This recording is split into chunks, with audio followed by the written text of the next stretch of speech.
Good evening, sir. Good evening. Good evening, sir. Good evening, sir. Good evening. Good evening, sir. Good evening.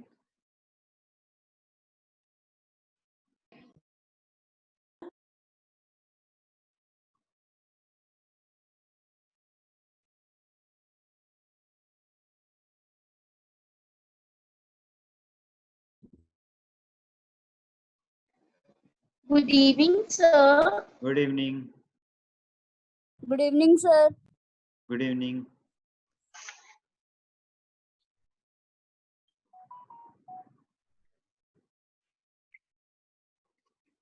Good evening, sir.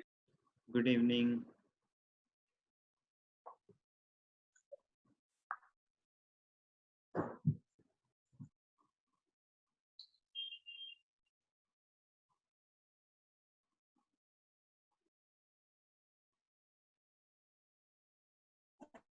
तो आज की class शुरू करते हैं। Good evening. Good evening.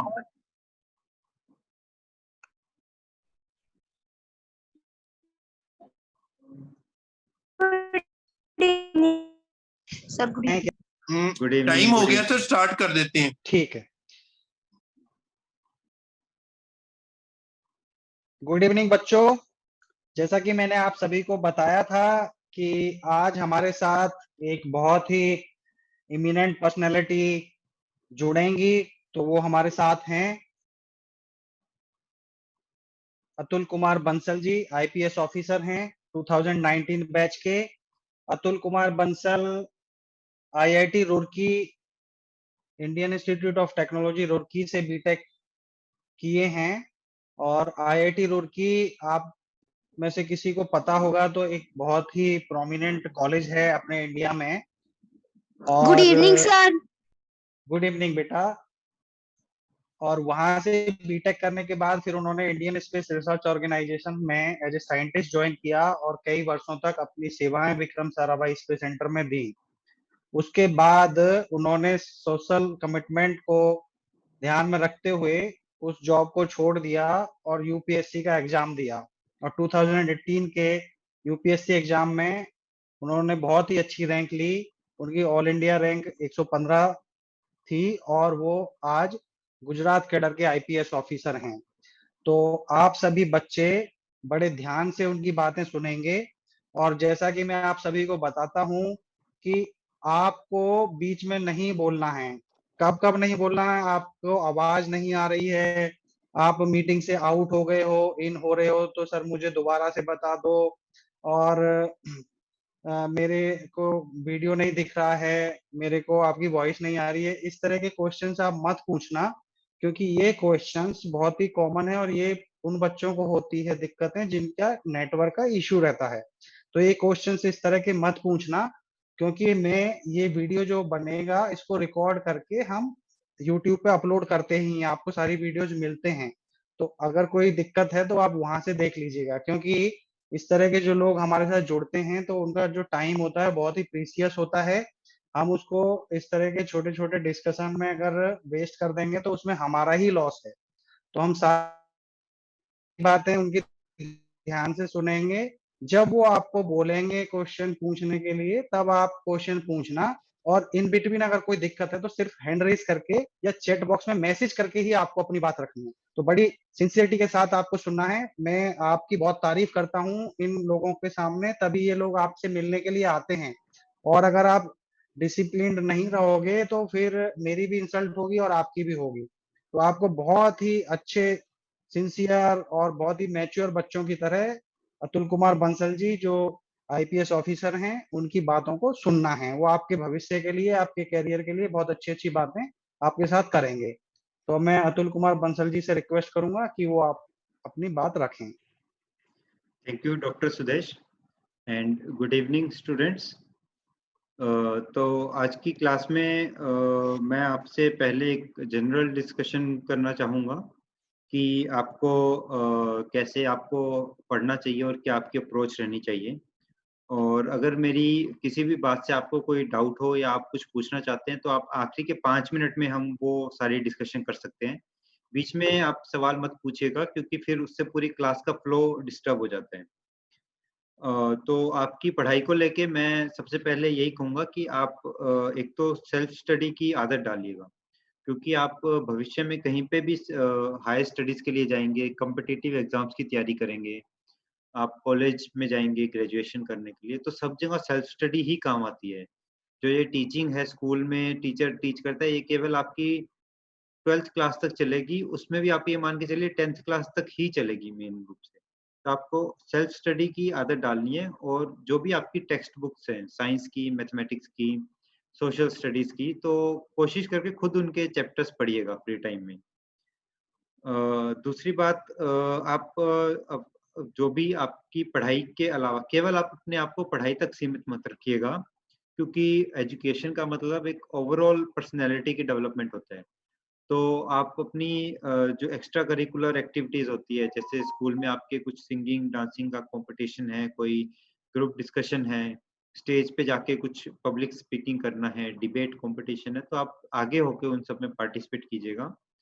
और साथ ही साथ स्पोर्ट्स परस्यू करते रहिएगा। तो स्पोर्ट्स में कम से कम मतलब किसी एक स्पोर्ट में आपका अच्छा इंटरेस्ट होना चाहिए, बाकी कोशिश करके जितना आप परस्यू कर सकें। चाहे क्रिकेट है, क्रिकेट तो आप कहीं भी खेल सकते हैं, या वॉलीबॉल है, फुटबॉल है, इस तरह का खेल जो कि आप बड़ी आसानी से कहीं पे भी खेल सकते हैं, तो आप ज़रूर उसमें इंटरेस्ट डेवलप कीजिएगा।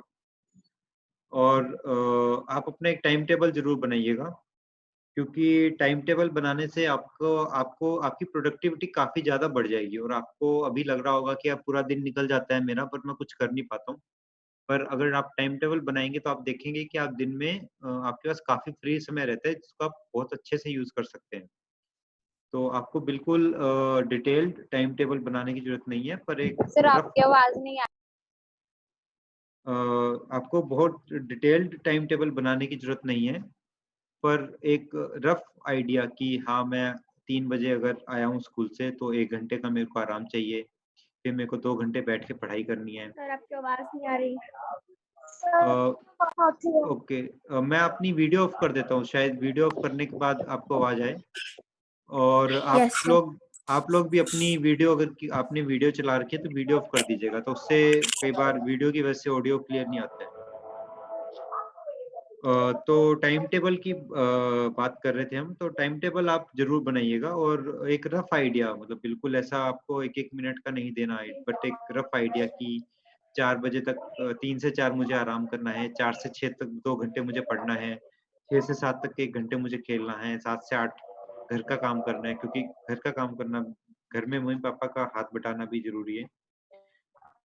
इसके साथ ही अगर आप हो सके तो आप अपने साथ के बच्चों के साथ स्टडी ग्रुप्स बना लीजिएगा। तो 5-6 स्टूडेंट्स मिलके आप 5-6 लोगों का एक स्टडी ग्रुप बना लीजिए। तो आप साथ में होमवर्क करने के लिए आप साथ में बैठ के होमवर्क कर सकते हैं, एक-दूसरे के डाउट क्लियर कर सकते हैं। फिर स्टडी ग्रुप में ये होता है, कई बार कोई एक व्यक्ति साइंस में अच्छा है, कोई दूसरा स्टूडेंट मैथ में अच्छा है, तीसरा स्टूडेंट सोशल स्टडीज़ में अच्छा है, तो आप एक-दूसरे से सीख सकते हैं और इससे आपको पढ़ाई जो है बहुत ही इंटरेस्टिंग लगेगी। और साथ ही अगर आप हो सके तो आपके सबके घर में अच्छा न्यूज़पेपर आता होगा, तो आप न्यूज़पेपर पढ़ने की आदत डाल लीजिएगा, क्योंकि ये लॉन्ग टर्म में आपको बहुत मदद करेगी। तो बहुत ज़्यादा समय देने की ज़रूरत नहीं है, आप 10-15 मिनट में भी न्यूज़पेपर पढ़ सकते हैं। और अगर आपको शुरू में पढ़ने में दिक्कत हो रही है तो आप अपने मम्मी-पापा की हेल्प भी ले सकते हैं, क्योंकि पेरेंट्स को आदत होती है पढ़ने की। तो ये कुछ जनरल सी बातें थी मेरी तरफ से। इसके अलावा मैं आपको सोशल स्टडीज़ का जो अवर पास्ट बुक है, उसका चैप्टर 1 के बारे में हल्का डिस्कशन करूँगा। ये केवल एक इंट्रोडक्टरी चैप्टर है, इसमें कुछ बहुत ज़्यादा डिटेल्स नहीं है। डिटेल्स जो है चैप्टर 2 ऑनवर्ड्स शुरू होती हैं। तो एक जनरल डिस्कशन ही हम करेंगे।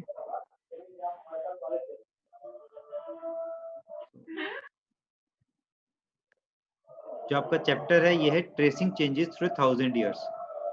इसके पहले आपने क्लास 6th में आवर पास्ट बुक पढ़ी होगी। उस बुक में आपको ancient India up to 700 years AD तक पढ़ा होगा आपने। तो अब हम आप प्लीज अपना माइक म्यूट कर दीजिएगा, किसी का माइक ऑन है।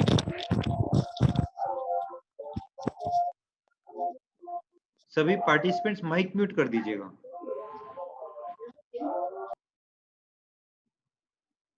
तो जो आपका आपने 6th क्लास में आपके एक बुक थी अवर पास्ट करके, और उसमें आपने एंशियंट टाइम्स के बारे में पढ़ा था। आपने हड़प्पन सिविलाइजेशन के बारे में पढ़ा होगा, आपने अशोका राजा के बारे में पढ़ा होगा। तो ये हमारी हिस्ट्री थी अप टू 7000 ईयर्स तक। इस बुक में इस 7th क्लास के जो आपका सिलेबस है, इसमें हम 700 एडी से लेके 1750 एडी तक, यानी कि तकरीबन 1000 साल की हिस्ट्री पढ़ेंगे।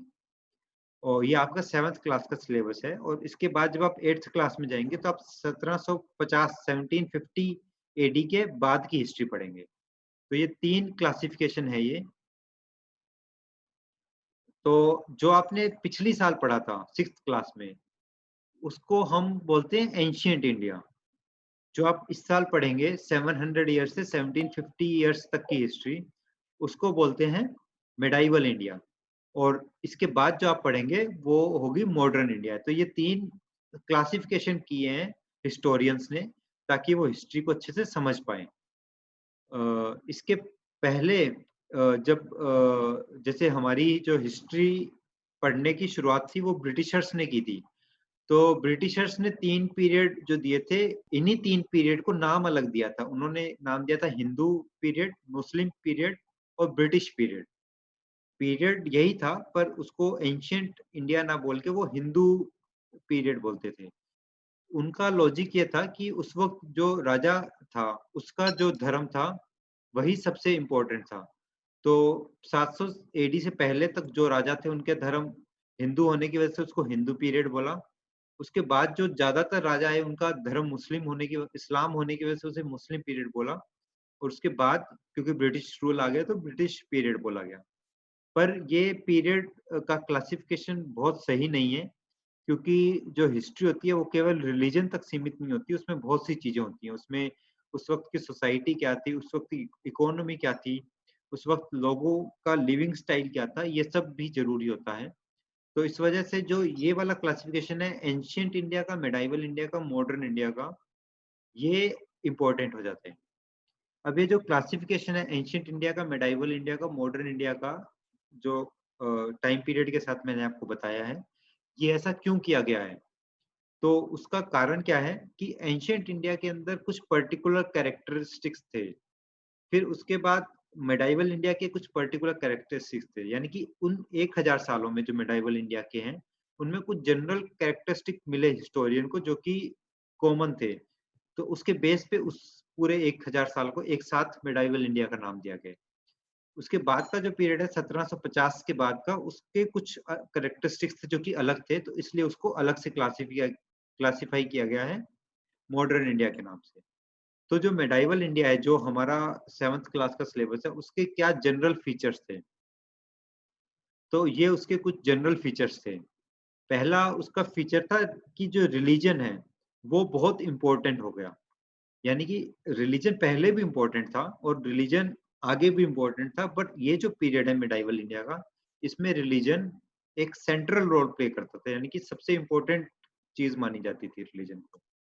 और रिलीजन केवल एक आम व्यक्ति के डे टू डे लाइफ में इम्पोर्टेंट तो था ही, इसके अलावा वो राजाओं जो मतलब उस वक्त का जो राजा है, उसकी स्टेट पॉलिसी में भी इम्पोर्टेंट था। यानी कि वो राजा कौन सा रिलीजन फॉलो करता है, वो भी बहुत इम्पोर्टेंट था।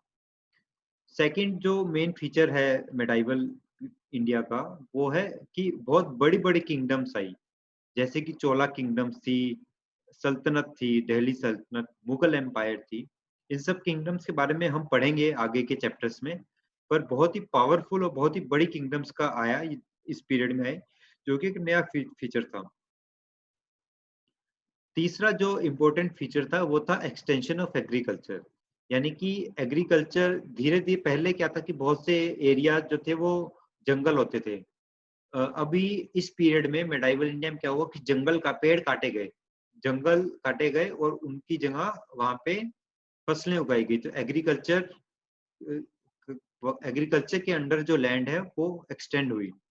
और जब एग्रीकल्चर के अंडर जो लैंड अब एक्सटेंड हुई तो जो फॉरेस्ट में रहने वाली ट्राइब्स थी उनको भी मजबूरन एग्रीकल्चर लेना पड़ा। तो यानी कि नए पीजेंट ग्रुप्स आ गए, तो नए पीजेंट ग्रुप्स आ गए और पीजेंट सोसाइटीज इमर्ज हुई। पीजेंट सोसाइटी का मतलब है कि सोसाइटी में जो सबसे इम्पोर्टेंट ग्रुप था वो पीजेंट बन गया। मतलब सोसाइटी में जो अलग अलग ग्रुप्स होते हैं जैसे कि किंग्स होते हैं, प्रीस्ट होते हैं, वॉरियर्स होते हैं, क्षत्रिय, तो वैसे ही पीजेंट एक ग्रुप होता है। बट मेडाइवल इंडिया के अंदर पीजेंट सबसे इम्पोर्टेंट ग्रुप बन गया। वॉर्स एंड बैटल्स बहुत ही इम्पोर्टेंट फीचर था, यानी कि वॉर्स एंड बैटल्स बहुत बड़े स्केल पे बैटल होने लगे। और मतलब बैटल्स पहले भी होते थे एंशिएंट इंडिया में भी, Wars and battles, but medieval India में ये एक सबसे बहुत प्रोमिनेंट फीचर बन गया। मैन्यूस्क्रिप्ट्स बहुत बड़े स्केल पे लिखे गए। मैन्यूस्क्रिप्ट्स होते हैं जो हाथ से लिखी गई मतलब बुक्स, जो हैंड रिटन बुक्स। तो इसके पहले जो मैन्यूस्क्रिप्ट्स लिखी जाती थी वो जनरली कोई एक व्यक्ति लिखता था, जैसे अर्थशास्त्र कौटिल्य ने लिखी, आपको पता होगा वैसे ही।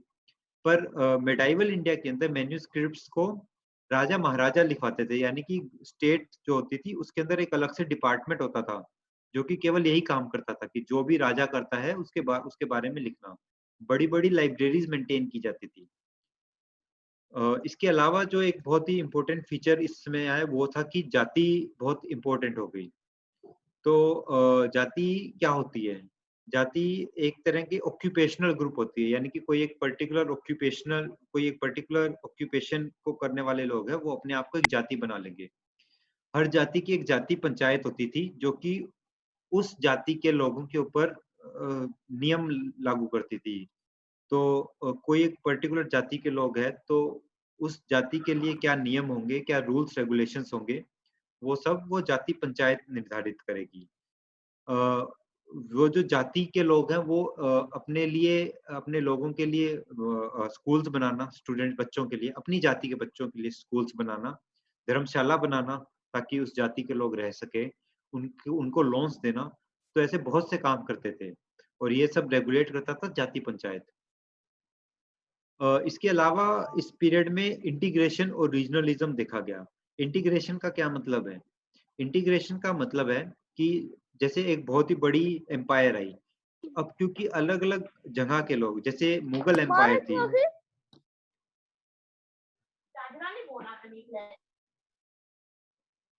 जैसे मुगल एम्पायर थी, तो मुगल एम्पायर पूरे हिंदुस्तान में थी, यानी कि इंडिया का सभी, ज्यादातर जो आज के दिन इंडिया है वो पूरा मुगल एम्पायर के अंडर था। तो यानी कि जो नॉर्थ इंडिया है, साउथ इंडिया है, सभी पार्ट्स के लोग हैं वो एक ही एम्पायर के अंडर में है। तो इस वजह से उनके अंदर बहुत सी कॉमन चीजें आ गई। इसके साथ ही रीजनलिज्म भी था। रीजनलिज्म था कि यानी कि हर रीजन की अपनी एक अलग आइडेंटिटी भी डेवलप हुई। जैसे अलग अलग भाषाएं डेवलप हुई। मराठी भाषा है, गुजरी भाषा है जो गुजरात में डेवलप हुई, कश्मीरी भाषा जो कश्मीर जैसे एरिया में डेवलप हुई, बंगाली भाषा। तो हर जगह की अलग भाषाएं डेवलप हुई, अलग अलग आइडेंटिटी आई, अलग कल्चर आया हर जगह। तो इंटीग्रेशन भी देखी गई, यानी कि अलग अलग रीजन के लोगों में एक कॉमनैलिटी डेवलप हो रही थी और इसके साथ ही उनकी एक डिस्टिंक्ट आइडेंटिटी भी डेवलप हो रही थी। तो ये कुछ जनरल फीचर्स थे इस समय के मेडाइवल इंडिया के, जिसके बेसिस पे इसको एक डिस्टिंक्ट मेडाइवल इंडिया का पीरियड बोला जाता है। तो ये आज की क्लास थी और इसको आज शॉर्ट रखा गया क्योंकि आज एक इंट्रो क्लास थी। नेक्स्ट क्लास से हम थोड़ा डिटेल्ड स्टडी शुरू करेंगे। तो इसमें अगर किसी को कोई डाउट हो या कोई कुछ पूछना चाहते हैं तो पूछ सकते हैं आप।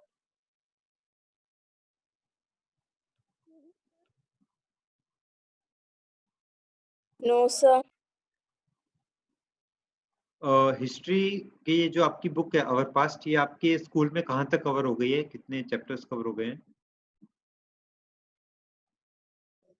सर हमने पहले जियोग्राफी कराई है, अब हिस्ट्री नहीं करवाई।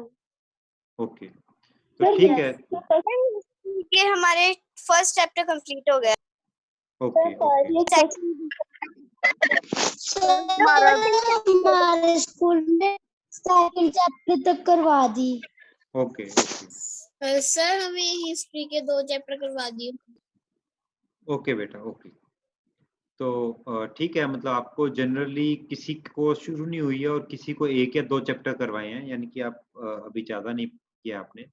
ये जो आज हमने डिस्कस किया है, ये चैप्टर 1 का पार्ट है।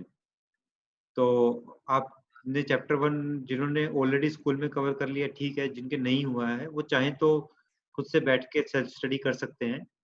चैप्टर 1 छोटा-सा ही है, आप आधे घंटे में 1 घंटे में आराम से पूरा फिनिश कर देंगे। तो खुद से एक बार सेल्फ स्टडी कीजिएगा और ये आदत भी अच्छी है सेल्फ स्टडी की, तो आप ये हैबिट डेवलप कीजिएगा सेल्फ स्टडी की। तो आज के लिए तो इतना ही है और आप में से कोई भी डाउट अगर आपको है, ये जो हमने पढ़ा है इसको लेके या इसके अलावा कोई डाउट है आपको अपनी पढ़ाई को लेके, किसी भी तरह का जनरल डाउट, तो आप पूछ सकते हैं।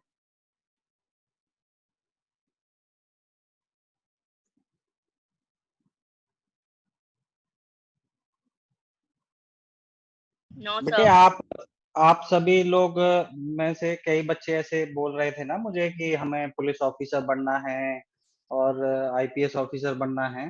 तो जो सर आपको आज पढ़ा रहे हैं ये आईपीएस ऑफिसर हैं, तो आप कैरियर से रिलेटेड कि कैसे आईपीएस ऑफिसर बनते हैं, क्या है, तो इस तरह के क्वेश्चंस भी आप पढ़ाई के अलावा भी पूछ सकते हैं। इसलिए ही डिफरेंट डिफरेंट फील्ड्स के लोगों को मैं आपसे रूबरू कराने के लिए बुलाता हूँ। तो आप अपने इस तरह के कोई डाउट्स हैं तो भी पूछ सकते हैं। अभी हमारे पास टाइम है, अभी हमारे पास 15 मिनट्स हैं, तो आप पूछ सकते हो।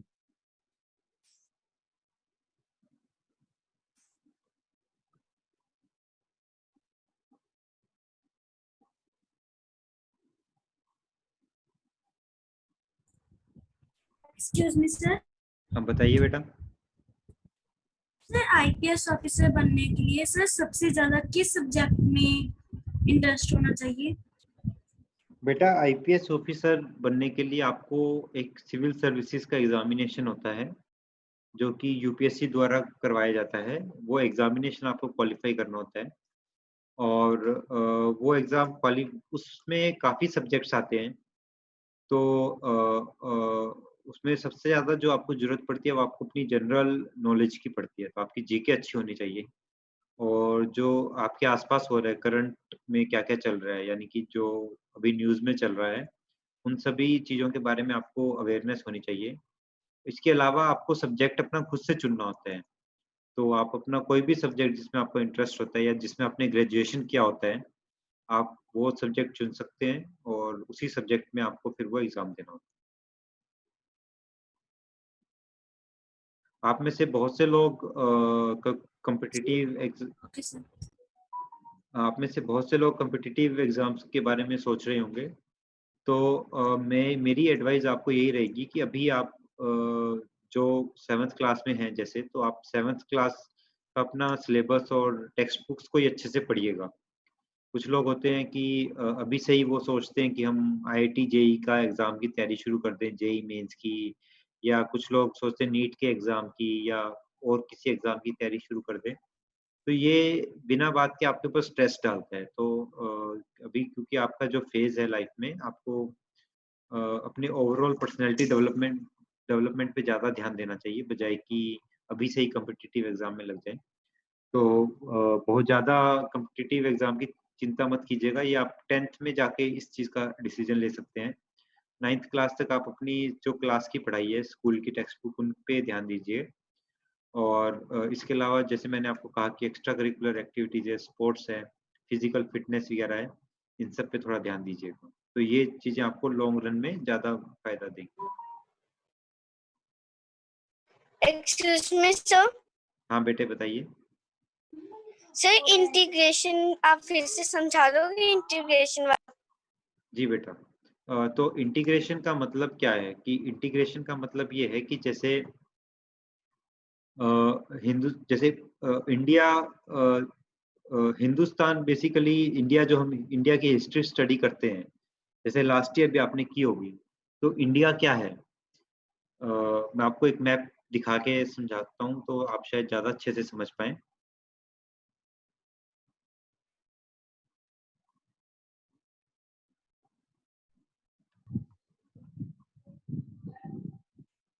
ये मैप देख पा रहे हैं बेटा आप? Yes, sir. हाँ जी, ओके ओके बेटा, ओके बेटा। तो ये इस मैप में जो आपको ग्रीन कलर का दिख रहा है ना, जहाँ पे लिखा है Deccan plateau, Indo Gangetic plains, ये पूरा इंडियन सब कॉन्टिनेंट है। इसके ऊपर आपको जो ब्राउन ब्राउन कलर का दिख रहा है, जहाँ पे लिखा है हिंदू कुश काराकोरम, ये क्या है? कौन से पर्वत है ये जो ब्राउन ब्राउन कलर का दिख रहा है आपको, dark brown colour? Sir Himalayan हाँ बेटा, ओ यस यस यस, शिवालिक। ये जो है ये हिमालय पर्वत है। तो आप देखेंगे कि ऊपर जितने भी देश हैं और ये इंडियन सब कॉन्टिनेंट है, इनके बीच में ये हिमालयन पर्वत है और नीचे ये सारा समुद्र है। तो ये जो समुद्र और हिमालय के बीच की जितनी भी जमीन है, ये पूरा इंडियन सब कॉन्टिनेंट है। तो इसके अंदर जो आज के दिन जो इंडिया है, वो इंडिया आ जाता है इसका पार्ट। आज के दिन जो पाकिस्तान है, बांग्लादेश है, अफगानिस्तान का कुछ हिस्सा है, अफगानिस्तान, पाकिस्तान और पाकिस्तान के आगे जो अफगानिस्तान, जहाँ पे हिंदू कुछ लिखा है ना, ये अफगानिस्तान है। तो यानी कि आधा अफगानिस्तान, पाकिस्तान, इंडिया, बांग्लादेश, नेपाल, ये सब देश मिला के ये इंडियन सब कॉन्टिनेंट है। तो हम जब हिस्ट्री पढ़ते हैं इंडिया की, तो हम इस पूरे पार्ट की पढ़ते हैं। ये जो इंडिया हम यूज करते हैं हिस्ट्री पढ़ते वक्त, हम जब इंडिया शब्द यूज करते हैं तो हम ये पूरा इंडियन सब कॉन्टिनेंट के लिए यूज करते हैं। तो अब आप देखेंगे, मान लीजिए कोई एम्पायर है जो कि इस पूरे एरिया में है। जैसे हम आगे चलेंगे, जब आपका 7th क्लास का सिलेबस हम कवर करेंगे, तो आप पढ़ेंगे कि ऐसी ऐसी एम्पायर्स हुई हैं जो कि इस पूरे में रूल करती थी। तो अब कोई एम्पायर है जो कि यहाँ पे भी रूल करती है, नॉर्थ में भी, साउथ में भी, ईस्ट में भी, वेस्ट में भी।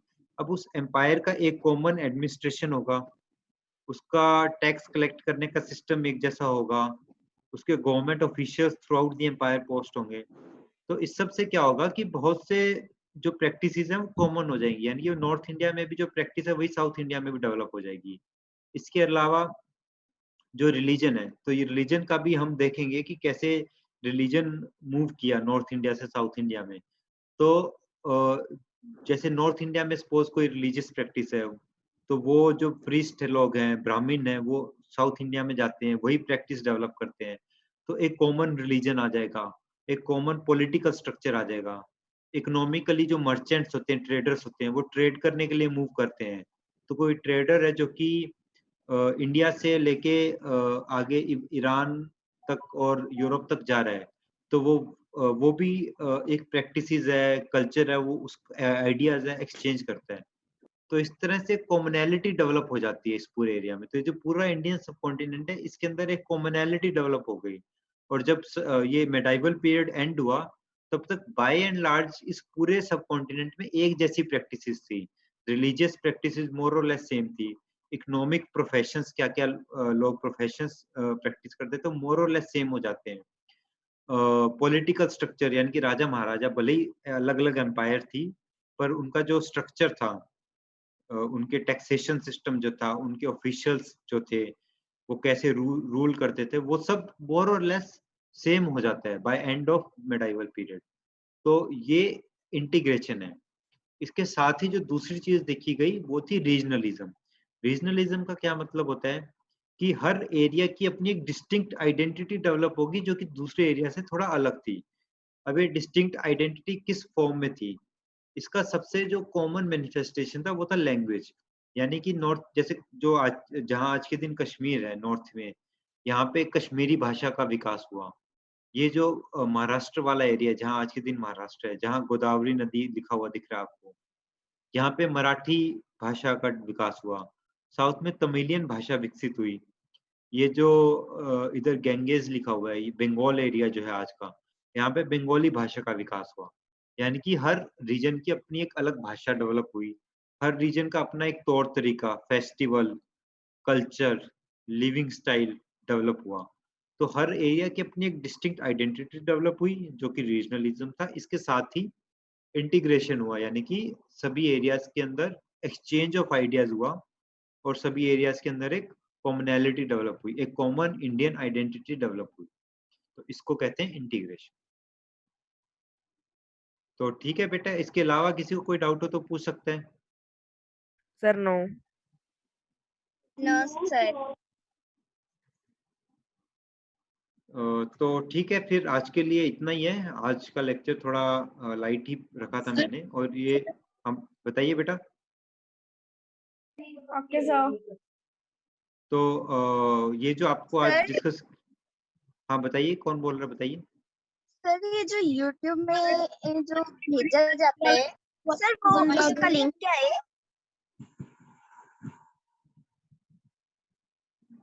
YouTube का लिंक बेटे आपको अलग से शेयर कर देंगे, जिससे आप उसको सब लोग एक्सेस कर सकें। Okay sir. Okay sir. तो ये आज जो हमने डिस्कस किया ये आपका चैप्टर 1 है। और मैं यही कहूँगा कि अगर आपको जब भी समय लगे आप जरूर उसको खुद से सेल्फ स्टडी कीजिएगा। और आखिरी में कुछ एक क्वेश्चंस दिए होंगे तो वो भी खुद से पढ़ के देखिएगा। और इस तो आज की क्लास को यहीं एंड करते हैं। तो बस आप लोग जो है थोड़ा सा अपना करिकुलम और वो सब लाइट ही रखिए। और कई बार कुछ स्टूडेंट्स को देखा जाता है कि वो बहुत सी चीज़ों की ट्यूशन्स वगैरह ज्वाइन कर लेते हैं और सुबह से शाम तक इधर-उधर तक भागते रहते हैं, तो उस चीज़ का बहुत ज़्यादा फ़ायदा नहीं होता है। मेनली आप खुद जो बैठ के स्टडी करते हैं वही फ़ायदा करती है। मैंने क्लास 10th तक कभी भी कोई भी ट्यूशन नहीं रखी थी, केवल जो स्कूल में पढ़ाया जाता था मैं वही खुद से पढ़ता था। और मेरी ये हैबिट थी कि मैं खुद से बुक्स पढ़ता था, चैप्टर्स, जो कि मुझे लगा कि लॉन्ग रन में काफ़ी ज़्यादा हेल्पफुल रहा मेरे लिए।